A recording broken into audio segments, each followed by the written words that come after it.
घरोघरी मातीच्या चुली पुढील भागामध्ये आपण पाहणार आहोत. जानकी मायाचा पाठलाग करत तिच्या मागे येते आणि ती तिला पकडणार तेवढ्यात सुमित्राचा फोन येतो. सुमित्रा जानकीला म्हणते की तू कुठे आहेस? जानकी म्हणते की मी मेडिकलला आले आहे, आईच्या गोळ्या संपल्या होत्या म्हणून.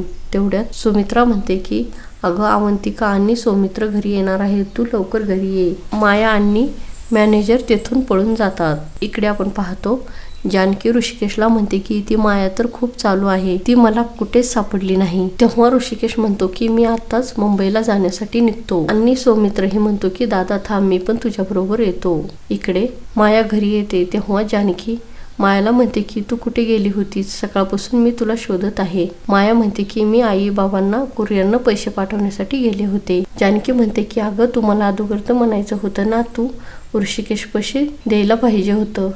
इकडे ऋषिकेश आणि सौमित्र मायानं दिलेल्या पत्त्याच्या ठिकाणी पोहोचतात. पुढील भागामध्ये आपण पाहणार आहोत जानकी आणि ऋषिकेश यांना मायाचं खरं रूप समजेल का, हे पाहणे खूपच मनोरंजक आहे. घरोघरी मातीच्या चुली या मालिकेचे डेली अपडेट पाहण्यासाठी आमच्या चॅनेल लाईक करा, शेअर करा आणि सबस्क्राईब करायला विसरू नका.